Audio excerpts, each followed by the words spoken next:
What if the only hope for a dying world rested on the shoulders of the last dragon rider and a banished scholar? Their destinies collide not just for survival, but for a love that could ignite the last embers of draconic power. But a tyrannical empire stands in their way, threatening to extinguish everything. Welcome to another Bliss Tales video. Subscribe to my channel to keep these beautiful tales alive.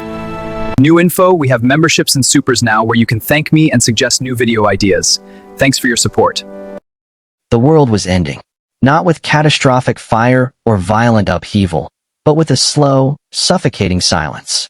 The great forests that once sang with elemental energy now stood gray and brittle, their leaves turning to ash at the gentlest touch. Rivers that had flowed with liquid starlight for millennia ran dark and sluggish, their magic bleeding away into nothingness. The very air itself felt thin, as though reality was losing its grip on existence. In the heart of this dying realm, where the mountains still held whispers of ancient power, the last dragon rider watched his world fade. Draeven had witnessed the fall of his entire order. One by one, the great WIRMS had succumbed to the mysterious drain that was killing the world's magic. Their riders had followed soon after, unable to survive the severing of their bonded connection. Now only Draeven remained, bound to Emberwing, a magnificent crimson dragon whose flames grew dimmer with each passing moon. The Dragon Rider's sanctuary stood at the edge of the shattered peaks, a fortress carved from obsidian stone that had witnessed 10,000 years of history. Within its walls, Draeven maintained his vigil, studying the crumbling texts of his order, searching desperately for answers that seemed to slip further away with each darkening day. His burden was absolute. He was the last guardian of a power that had shaped civilizations, protected kingdoms, and maintained the delicate balance between the mortal world and the realm of pure magic. But the prophecies spoke of hope. Hidden among the fragmentary verses and half-burned scrolls, there were words that suggested this ending was not inevitable. Ancient seers had foreseen this twilight age, and within their cryptic writings lay hints of a solution. A convergence of knowledge and power. A meeting of two souls who would either save everything or watch it all crumble to dust. The prophecy spoke of the keeper of forgotten truths, one who would unlock the mysteries of the world's creation and discover the source of its unraveling. Far from the mountains, in the sprawling city of Meridian's Reach, another man fought his own battle against the dying of the light. Marethor had once been the most brilliant scholar in the Royal Academy, his research into primordial magic and the foundations of reality earning him accolades and prestige. But his discoveries had proven too dangerous, his questions too pointed. When he began to uncover evidence that the world's decline was not natural, but engineered, orchestrated by forces that benefited from the collapse of magic, the Empire had branded him a heretic.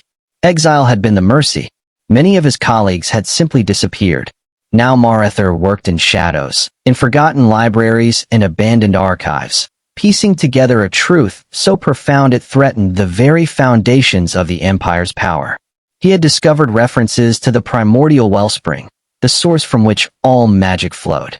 According to texts that predated the Empire itself, this wellspring was not an abstract concept, but a real, physical nexus of power. And it was being deliberately drained. The scholar's hands trembled as he unfurled an ancient map, its surface shimmering with residual enchantment. It showed a network of ley lines converging on a single point deep within the Forbidden Wastes, a region so dangerous that even the Empire's armies avoided it. This was where answers lay. This was where he had to go, even if it meant his death. Marethor had spent months preparing for the journey, gathering what supplies and protective talismans he could afford. His resources were meager, his allies few. But on the eve of his departure, as he made his way through the twisted alleys of the city's underbelly, fate intervened. The Empire's Inquisitors had finally found him. The chase was desperate and brutal. Marethor ran through the maze of streets, his scholar's robes tangling around his legs, his satchel of precious research clutched against his chest. Behind him, the Inquisitors followed with mechanical precision, their enchanted armor allowing them to track his magical signature. He knew he couldn't outrun them. He knew this was likely his end. Then the sky erupted in crimson flame. Emberwing descended like a falling star, her roar shaking the foundations of buildings. The dragon's fire cut off the Inquisitors, forcing them back as Draeven guided his mount between the scholar and his pursuers. The dragon rider had been searching for information in the city's black markets when he'd sensed the surge of ancient magic emanating from the fleeing man. It was a resonance he recognized from the prophecies, a signature that marked Marethor as someone significant. Their eyes met across the flame-lit street. Draeven saw a man with dark hair wild from running, eyes bright with intelligence and desperation, clothing marked with ink stains and burn marks from magical experiments. Marethor saw a warrior whose presence commanded absolute authority, whose connection to his dragon was visible in the way fire seemed to dance across his skin, whose loneliness echoed in eyes that had witnessed too much loss. The dragon rider extended his hand. The scholar took it without hesitation, and as Emberwing launched skyward, carrying them both away from the chaos below, neither could know that this moment would reshape the fate of their entire world. They fled to the mountains, to Draeven's sanctuary where the Empire's reach was still tenuous. During those first days, distrust hung between them like morning fog. Draeven questioned why a scholar would possess such powerful magical artifacts and knowledge of routes through the Forbidden Wastes. Marethor challenged why the last dragon rider had abandoned his duty to hide away in a mountain fortress instead of fighting to save the world. But necessity bred cooperation, and cooperation bred understanding. One evening, as they pored over Marethor's research by firelight, their hands brushed across the same ancient text. The contact sent a jolt of recognition through both of them, a feeling like coming home after a lifetime of wandering. Draeven pulled back, confused by the intensity of the sensation. Marethor stared at his own trembling fingers, his scholar's mind racing to comprehend what his heart already knew. The prophecies had spoken of a fated bond, but neither had imagined it would feel like this, like two halves of a broken whole suddenly finding each other again. Marethor began to explain his research in detail, his passion for the truth overriding his natural caution. He spoke of how the Primordial Wellspring had been sealed centuries ago by the Empire's founders, how they had built their power on the slow death of magic, creating a scarcity that allowed them to control what little remained. The world wasn't dying naturally. It was being murdered for profit and power. Draeven listened with growing horror and rage. Everything his order had believed, every sacrifice they had made, had been built on a foundation of lies. The empire they had served had orchestrated their extinction. The dragon rider's grief transformed into determination. If there was a way to unseal the wellspring, to restore magic to the world, he would find it or die trying. But Marethor's research was incomplete. The location of the wellspring seal was marked on the ancient map, but the method of breaking it was scattered across multiple sources, many of which were held in heavily guarded imperial archives. They would need to embark on a quest that would take them across the dying world, gathering fragments of forbidden knowledge while evading the Empire's increasingly aggressive pursuit. Their journey began in earnest as winter approached. Together they traveled through landscapes that grew more desolate with each passing day. They witnessed villages where the people had forgotten how to laugh, where children were born without the spark of magic that had once been every human's birthright. They saw the Empire's forces strip mining the last repositories of natural magic, extracting it to fuel their war machines and extend the lives of their aristocracy. Through these trials, Draeven and Marethor grew closer. The warrior taught the scholar how to survive in the wilderness, how to read the signs of danger in the land itself. Marethor shared his vast knowledge, revealing connections between ancient histories that even Draeven's order had never understood. They complemented each other perfectly, strength and intellect, passion and wisdom, fire and clarity. One night, sheltering in the ruins of an ancient dragon eyrie, they sat close together for warmth as snow fell outside. Marethor was examining a crystalline artifact they had recovered from a collapsed temple, his face illuminated by its soft glow.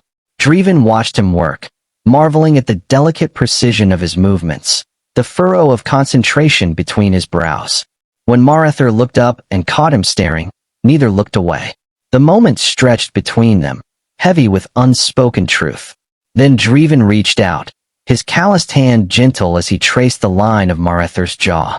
The scholar's breath caught, his eyes searching Draeven's face for certainty. They came together like the meeting of earth and sky, the kiss tentative at first, then deepening with the intensity of everything they had survived together.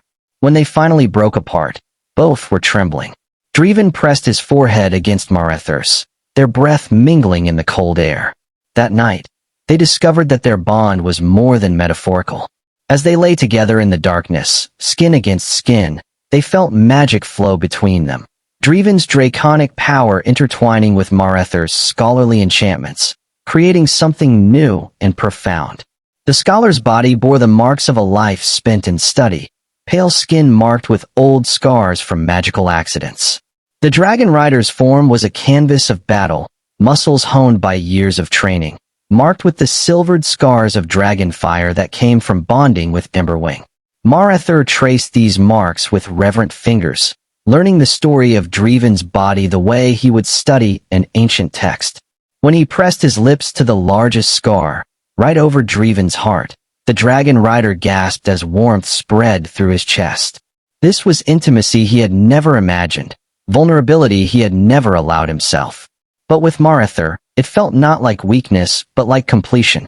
They made love slowly, discovering each other with wonder and growing confidence. Draeven marveled at the way Marethor responded to his touch, the soft sounds he made, the way his eyes darkened with desire. Marethor lost himself in the strength of Draeven's embrace, the careful way he ensured pleasure was shared, the tenderness that contradicted his warrior's exterior. When they finally joined completely, moving together in the ancient rhythm of desire, magic sparked between them, visible as golden light that danced across their skin. In the aftermath, as they lay tangled together, Marethor whispered against Draeven's shoulder that he had never felt so safe, so seen, so wholly himself. The dragon rider tightened his embrace, pressing a kiss to the scholar's temple, and admitted that he had believed he would die alone, the last of his kind, without ever knowing this kind of connection. Their love became their strength as the quest grew more dangerous. They infiltrated an imperial archive disguised as visiting scholars, stealing texts under the very noses of the Inquisitors. They bargained with a reclusive order of monks who guarded secrets of the world's creation, trading knowledge for knowledge. They survived an ambush in the withered marches, where Emberwing's flames and their combined magical abilities barely held off an entire battalion of Imperial soldiers. With each victory, each narrow escape, the pieces of the puzzle came together. Marethor's research revealed that the seal on the Primordial Wellspring was maintained by 5 anchors scattered across the world, each one a massive obelisk inscribed with binding runes. To free the Wellspring, all 5 anchors had to be destroyed simultaneously, a task that seemed impossible until they discovered references to an ancient ritual that could link the anchors through sympathetic magic. But the ritual required a sacrifice. It demanded that someone willingly give up their connection to magic forever, becoming a conduit through which the unlocking energy would flow. For Draeven, this would mean severing his bond with Emberwing, losing the dragon power that had defined his entire existence. For Marethor, it would mean surrendering the scholarly magic that allowed him to comprehend and manipulate reality, becoming unable to perform even the simplest enchantment. They didn't discuss who would make the sacrifice. Both knew the other would volunteer. Both were determined to be the one to pay the price. As they drew closer to the location of the wellspring in the heart of the Forbidden Wastes, the Empire finally revealed the full extent of its response. Lord Commander Vespera, the Emperor's right hand and architect of the magical suppression, had been tracking their progress.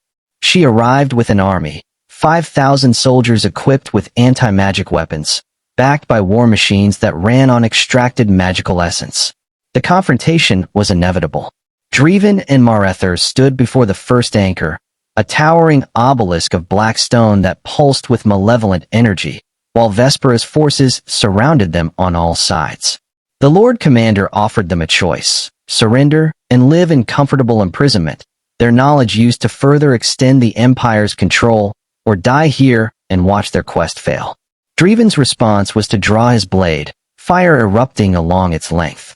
Marethor began chanting the words of the unlocking ritual, his hands weaving patterns of light in the air. And Emberwing, magnificent even in her weakened state, roared her defiance at the sky. The battle that followed would be remembered in legends. Draeven fought with the skill of the last dragon rider, each movement precise and devastating. His blade cut through armor and shield alike, dragon fire amplifying every strike. Marethor's magic created barriers and illusions, redirecting attacks and buying precious moments. Together they were a force of nature, love and desperation, making them stronger than they had any right to be. But they were still only two against thousands. Slowly, inevitably, they were being overwhelmed. Draeven took a spear through his side, blood soaking his armor. Marethor's magic was depleting, each spell costing more than the last. Emberwing crashed to the ground, her strength finally failing. It was in this moment of despair that Marethor made his decision. As Draeven fought to protect him, the scholar completed the final sequence of the unlocking ritual. He felt his magic being pulled from him, drawn into the anchor like water down a drain. The sensation was agonizing, like having his soul torn apart, thread by thread. But he didn't stop. He couldn't stop. Draeven realized what was happening and tried to interrupt the ritual, but Marethor had planned for this. A binding spell, the last of his magic, held the dragon rider in place, forcing him to watch as the man he loved sacrificed everything. The first anchor shattered with a sound like reality breaking. The explosion of released energy vaporized hundreds of Imperial soldiers and sent the rest fleeing in terror. Across the world, the other four anchors cracked in sympathetic resonance, fractures spreading through their dark stone. Marethor collapsed, his magic gone, his body pushed beyond its limits. Draeven caught him, cradling the scholar against his chest as tears streamed down his face. Around them, the world began to change. The sky brightened as magic started flowing back into the world. The dead earth trembled with the first stirrings of renewal.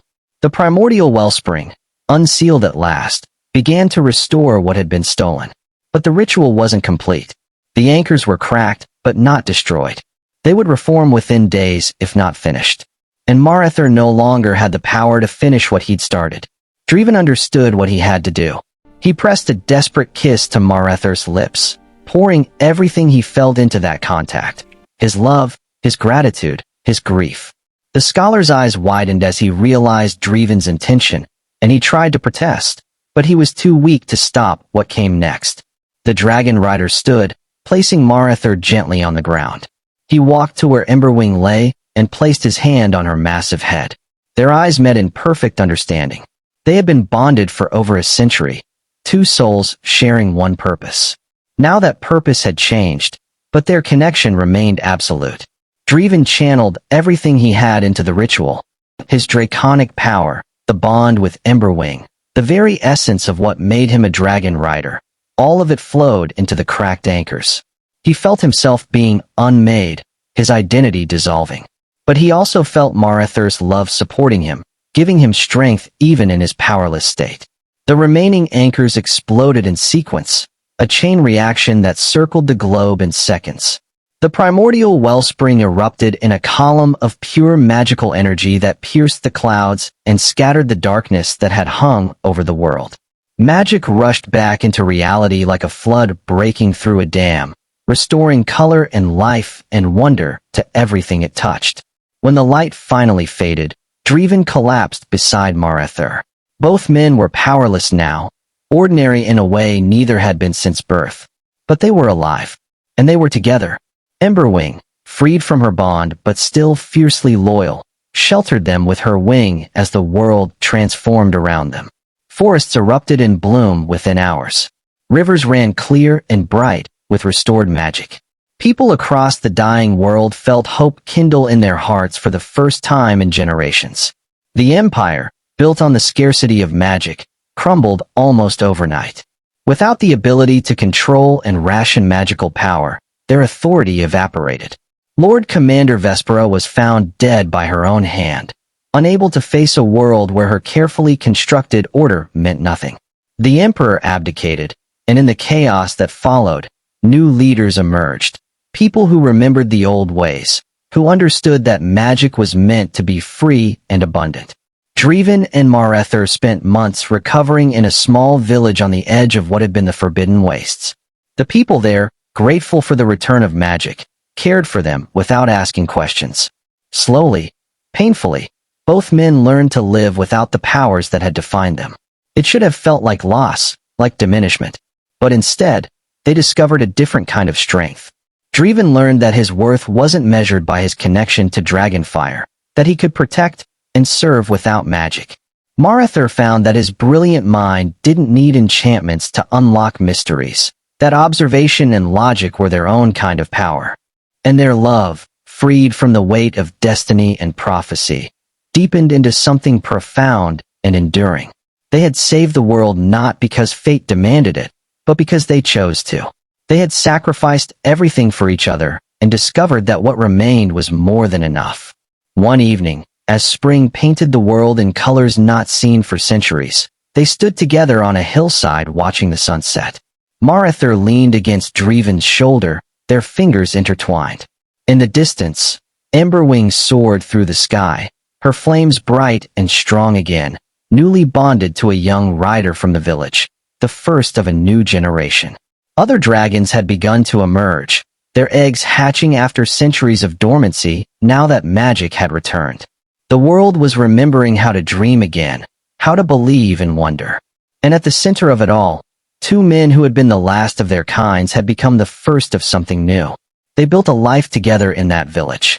Draeven taught the young riders, passing on the wisdom of his order while helping them forge a new path, one not bound to empires or prophecies.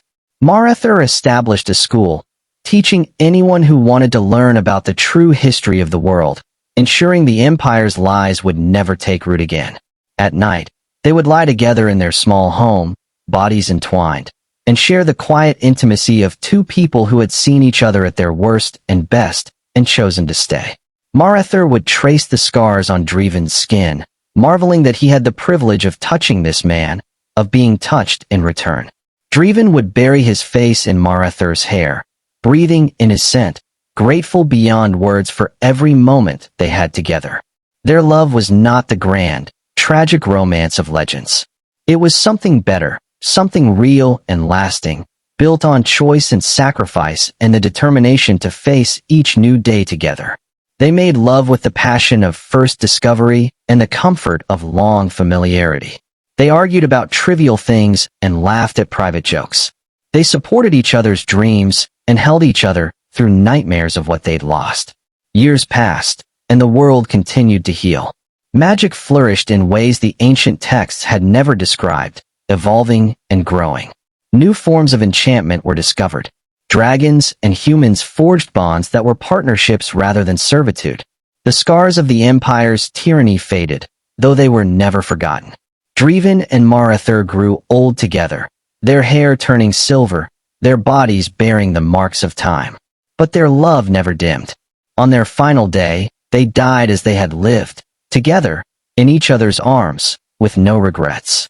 Their legacy was not just the world they had saved, but the example they had set. That love could be stronger than destiny. That sacrifice chosen freely was more powerful than any prophecy. That sometimes the greatest heroes were not those who wielded the most power, but those who knew when to let it go. The last dragon rider and the exiled scholar had given the world a future by giving up their past. And in doing so, they had found something neither had dared to hope for, a love that transcended destiny, defied empires, and proved that even in the darkest times, hope could ignite from the smallest ember and grow into an unquenchable flame. Their story became legend, told around fires and written in new books, inspiring generations to come. But the truth of it, the intimate moments and whispered promises, the tenderness and passion that belonged only to them, a secret shared between two souls who had found each other against impossible odds and refused to let go.